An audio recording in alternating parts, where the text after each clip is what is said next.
श्री शिवाय नमस्तुभ्यं। जय श्री महाकाल। इस चैनल पर हम आपको गुरुजी पंडित प्रदीप मिश्रा जी के द्वारा बताए गए उपाय आसान भाषा में समझाने का प्रयास करते हैं।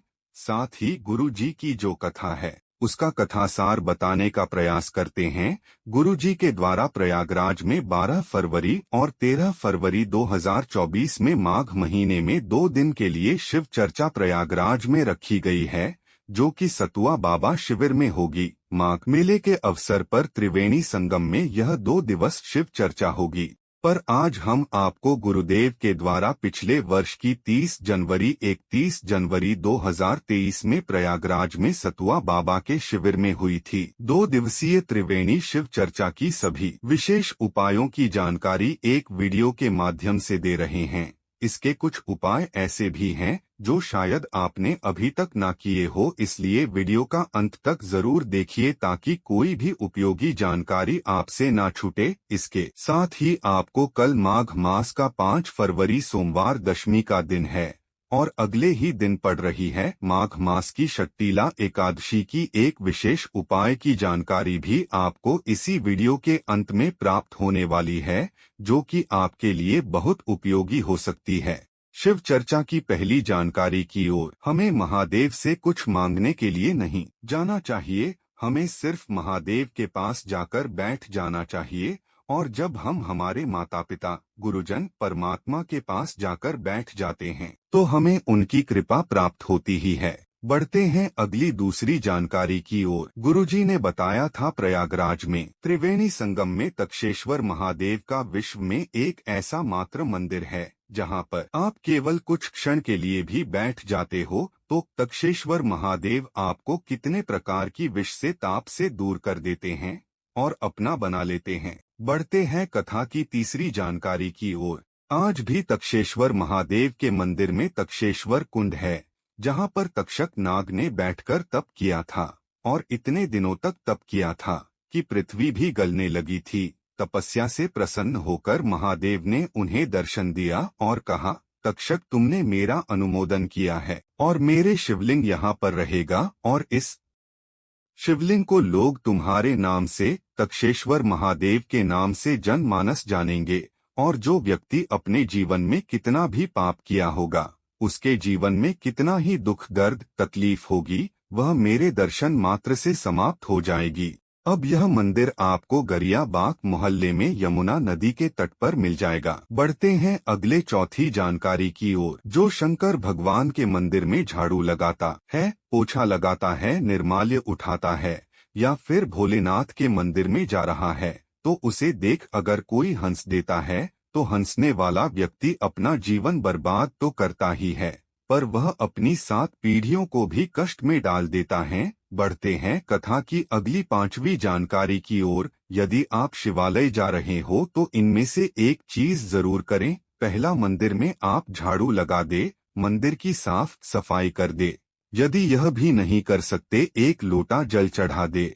अगर यह भी नहीं कर सकते तो श्री मंदिर की साफ सफाई कर दो, वहां पर पड़े निर्माल्य उठा दो। ये भी नहीं कर सकते हैं तो वहां बेल पत्र पड़ी हो, फूल पड़ी हो, किसी के पैरों में ना आए तो वहां से उठाकर आप उनको एक तरफ कर दो। और यदि आप यह भी नहीं कर सकते तो मंदिर में 3 बार ताली बजा दो। अगर यह भी नहीं कर सकते तो बम बम भोले बोल दो। और अगर यह भी नहीं कर सकते तो शंकर भगवान के मंदिर के शिखर का दर्शन करते हुए निकल जाओ। अगर आप शिखर दर्शन भी नहीं कर सकते तो मंदिर को देखते हुए, स्माइल करते हुए, मुस्कुराते हुए चले जाओ।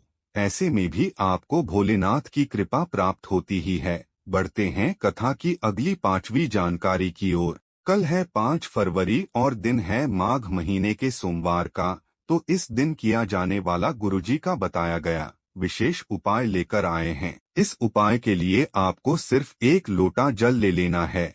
जल आप अपने किचन से लेंगे। उसके बाद आपको 1 चावल का दाना ले लेना है और 1 बेलपत्र ले लेनी है। चावल का दाना जो आप लेंगे वह कहीं से भी टूटा न हो।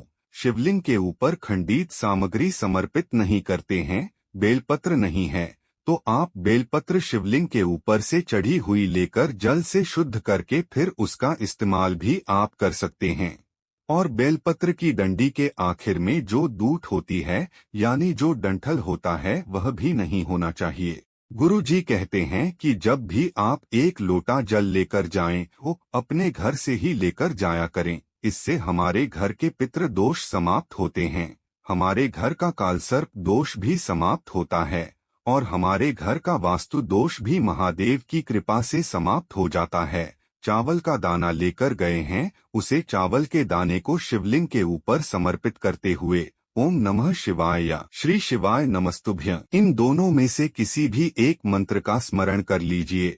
और आप जो एक बेलपत्र लेकर गए हैं, उस बेलपत्र को अपने हाथ में रखिए और आपकी कोई भी विशेष मनोकामना है जो पूरी नहीं हो पा रही है, वह चाहे आपकी धन प्राप्ति से संबंधित कोई मनोकामना है या फिर कोई अन्य परेशानी है, आप अपने व्यापार के लिए उपाय कर रहे हो या फिर हो सकता है आप अपनी नौकरी के लिए उपाय कर रहे हो या फिर आप अपने विवाह के लिए उपाय कर रहे हैं, बेलपत्र आपको इसी चावल के दाने के ऊपर समर्पित कर देना यानी रख देना और बेलपत्र की डंडी जलधारी की तरफ रहेगी। फिर आपको बहुत ही ध्यान से समझना है कि यह एक लोटा जल आपको शिवलिंग में कैसे समर्पित करना है। एक लोटा जल सबसे पहले आप थोड़ा सा श्री गणेश जी वाले स्थान पर समर्पित करेंगे और श्री शिवाय नमस्तुभ्यं मंत्र का स्मरण कर लेंगे।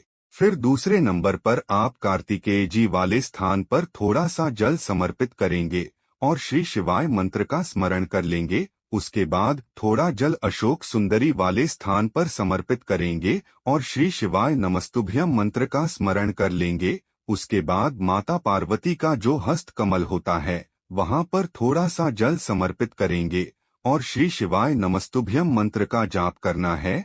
और सबसे आखिर में जो पूरा जल बचा हुआ है वह शिवलिंग के ऊपर धीरे धीरे समर्पित करते जाएंगे और श्री शिवाय नमस्तुभ्यं या फिर ओम नमः शिवाय मंत्र का स्मरण करते जाएंगे। आप सभी को शिव परिवार के विषय में जानकारी नहीं है तो सामने स्क्रीन पर आपको पूरा शिव परिवार दिखाया जा रहा है। इन सभी स्थान पर इसी क्रम से आपको यह एक लोटा जल समर्पित करना है और फिर उसके बाद महादेव के सामने बैठकर आपको मनोकामना पूरी करने के लिए प्रार्थना कर लेनी है। माघ महीने की पवित्र एकादशी मंगलवार के दिन पड़ रही है और माघ के महीने की पवित्र एकादशी आपके लिए बहुत ही लाभकारी होने वाली है, इसलिए आप सभी को उपाय करने से बिल्कुल भी नहीं चूकना चाहिए। गुरुजी कहते हैं कि माघ की षटतिला एकादशी महादेव को अति प्रिय है। इस दिन हम सभी को इस विशेष उपाय को जरूर करना चाहिए, जिससे महादेव हमारी मनोकामना को भी बहुत ही शीघ्रता से पूर्ण कर देते हैं। तो दोस्तों, यह थे पूज्य गुरुजी द्वारा बताए गए कुछ बेहद खास एवं विशेष उपाय। जानकारी उपयोगी लगी हो तो वीडियो को लाइक करके कमेंट में श्री शिवाय नमस्तुभ्यं जरूर लिखें। श्री शिवाय नमस्तुभ्यं। जय श्री महाकाल।